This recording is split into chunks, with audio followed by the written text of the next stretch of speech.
friends, welcome back to my channel. Philip the Pilot here. Today I will discuss with you the absolute worst thing about being a pilot. If you were to search YouTube for what it's like to be a pilot, you will get loads of videos showing you landing, takeoff, in cruise, and the day in the life of a pilot. You will see a very limited amount of videos dedicated or even discussing the subject I'm about to discuss with you today. In the United States, as of the last census, the population is north of 332 million people. Of that, 163,000 plus, almost 164,000, are airline transport pilots certified. I chose this number because those who are ATP rated pilots are most likely engaged in piloting as a career. That figure, 163,000 plus, makes up 0.049% of the US population. Let's call it 0.05. If you're in that segment of the population, you have a 30.5% chance of being divorced or getting divorced. For such a small group, it is an astronomically high number, and it indicates a real problem in the aviation industry. If you are a flight attendant, it's worse. It's over 50%. You have a 50% chance of getting divorced or being divorced. It is such an issue in aviation that we have developed an acronym for it. And I apologize in advance, but this is it. It's Aviation Induced Divorce Syndrome, AIDS. I remember when I first heard about this, I told my then wife about it, and she naturally got upset, claiming that this is not going to happen to us. Fast forward 5 or 6 years, it happened. As you know, if you have to develop an acronym, a shortened way to describe something, that something is a very common occurrence, and it represents what could be a very terminal issue for that sector. If you were to meet 10 pilots, 9 of them are in the following phase of their relationship life. They're divorced, about to be divorced, on their second divorce, on their second marriage, single, dating, or they have just altogether given up on relationship. The 10th person, male or female, is too young and too inexperienced to fully appreciate what's about to happen to him or her in the future. And this is natural. We don't know. Experience brings knowledge. At least we hope so. The obvious questions here are, why is the divorce rate so high among cabin crews, including pilots and flight attendants? And what is the aviation industry doing about it? The answer to the last question is nothing. The aviation industry don't see it as their responsibility to ensure a strong family unit. They're just concerned with whether or not the pilot shows up to work on time to perform his or her duty. When I was in the Navy couldn't figure out why there were a lot of individuals who were in relationships getting into trouble. A lot of Basically, they were behaving in ways that were unacceptable for the Navy. Couldn't figure out why. Then they realized the sailors that weren't getting in trouble had a strong support system at home. That is to say, he or she had a strong wife, a strong husband, or a strong partner who were very supportive. The Navy wisely directed resources into ensuring that the spouse or partner who were left at home had a way to deal with the mental, psychological, and physical strain of being left alone for 6, 7 months at a time raising children. The Navy did such things as provide childcare at low or no cost depending on the person's rank. It also developed groups where moms, dads, or partners can meet at least once or twice or 3 times a week to discuss whatever challenges that they were facing. The Navy also made it really, really easy for parents who were experiencing tough times to find mental help, to address those issues. For the sailors, before we get back to port, the Navy would pull us all in our room and teach us how to behave once we got back home. One of the things they would say is, do not go home and try to take over everything right away. Don't do that. That's just disastrous. I will admit, the Navy has access to almost unlimited resources. The airline industry don't. However, they can adapt and hopefully implement some of these changes into the system to ensure a strong family unit. One of the reasons why the Navy did it is the realization that the sailor's performance at work on deployment was directly related to how he or she feels about their home life. If the home life was terrible, the performance suffered.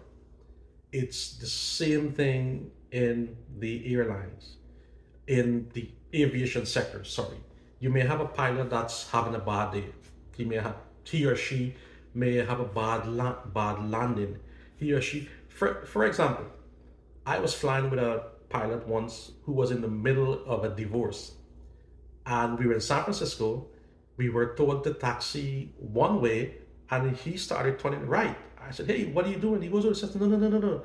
They never told us to go right. They told us to go straight ahead." And he said, "Hey, thank you. This divorce thing, it's on my mind. It affects us. It really does. It's not independent like the airlines would like to believe." To the first question, why is there such a high divorce rate among people in the cabin crews, flight attendants, and pilots? There are a few reasons. The first one is a lack of understanding about what it means to be a pilot. When I told my then wife that I wanted to be a pilot, she was excited, she was supportive, and naturally, neither of us could appreciate the amount of time it would take, nor could we appreciate the amount of time I will be away from home. That absence result in missing birthdays, missing holidays, missing soccer games, football games, baseball games, parent teacher meetings. It's as if the spouse that is left at home is there to raise the kids on their own. And that can be a very difficult thing to do. This is further compounded by the suspicion that the pilot, he or she, is eager to leave home so they can go out there and have fun. This is not the case. I've asked pilots about this before. None of us like leaving home, and none of us have figured out a good way of dealing with it. I've spoken to pilots who've been flying for 20, 30 years, and none of them have figured out how to deal with the absenteeism at home. The suspicion that you're out there having fun, I was told about it when I first started flying, but I ignored it. I thought, this is a good way to share with my wife, my partner, what I was doing, how things were going, where I was going. What I didn't realize was it was building resentment. It was building this suspicion, the feeling that I was out there having fun while she was stuck home raising their kids, which was absolutely not the case. There was no fun out there. It was work. It was work at the end of the day. Um, I foolishly thought, and most pilots make this mistake, that if I do everything I can do on my end to make sure I don't become a part of the aviation divorce syndrome thing, that it would work. What we often fail to realize is we can do all we want, but it's not just up to us. The decision is in someone else's hand, and there is very little we can do about it. The other reason is finances. As a pilot, like everything else, it takes a long time to make money. You have to put your time in to make money. And how quick you end up making that money depends on what the economy is doing. If you're really, really lucky, the type of flying you're doing, who you are working for, along with many more elements. On average, it will take you between, ooh, I want to say between 5 and 10 years before you really start making money.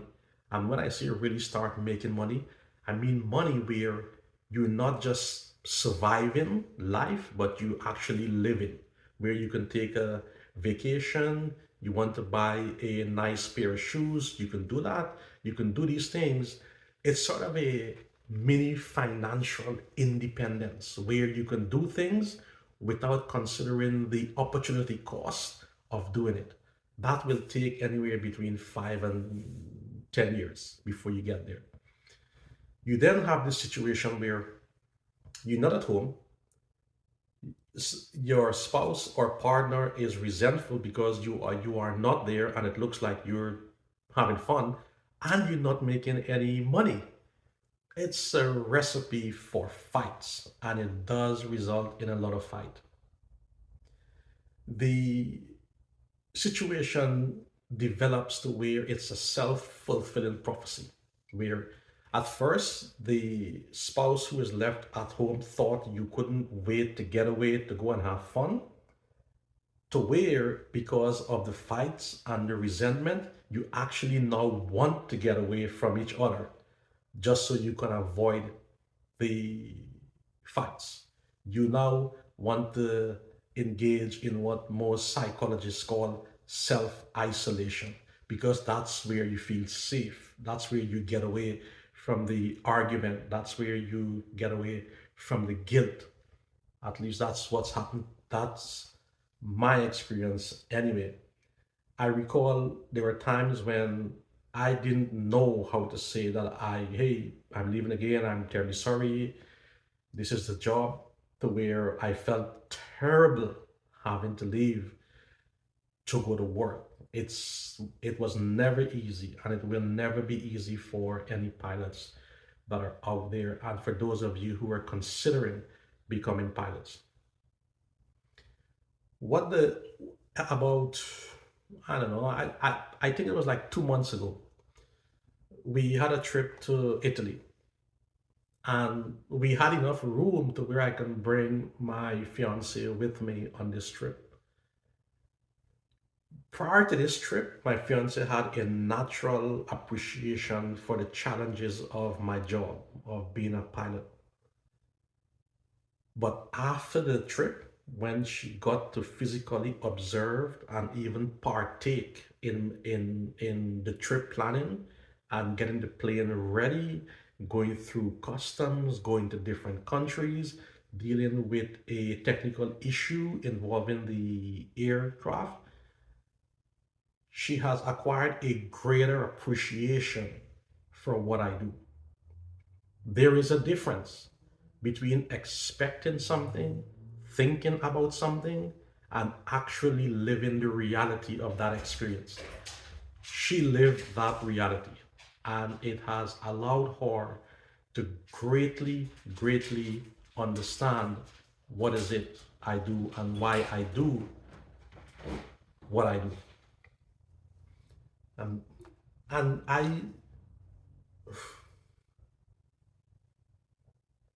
uh,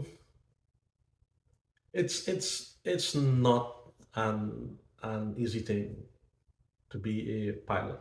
You give up a lot. Um, it's even more difficult when you're involved in a relationship with someone who don't understand what it means to be a pilot and all the struggles that goes along with it. Because what they see is the end result of the luggage issue, the, the passenger issue, the weather issue, weight and balance, mechanical issue, technical issues, ground personnel issues. They don't see that. They see you laying on a beach somewhere. They see you having dinner with your co-pilot somewhere. They don't see the challenges of getting there. And that leads to a lot of misconceptions and misunderstanding about your job, as if you're out there having loads of fun and tons of fun, which is not entirely true. We are having fun, yes, but it's not because we don't care about our families or because we want to get away from our families.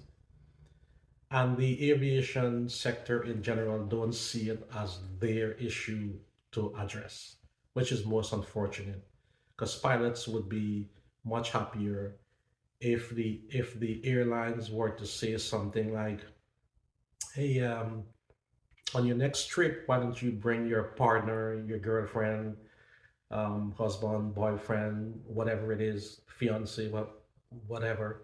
Why don't you bring them on, have them sit in the jump seat and see what you do? You know, let them see what you do on a day in, day out basis. That will greatly remove the misconception that we're out there having fun and we don't work hard and we just lay on the beach all day like doing nothing. That would really help. And I really hope that the airlines, or for that matter, the broader aviation industry, do that because I saw the change in my fiance once she actually got to observe me doing what I do. She's much more understanding. All right, guys, that's it for this video. I hope you guys like it. I hope it was informative.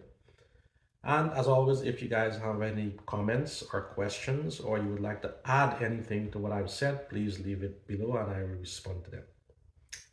Until next time, thank you for watching. Be good.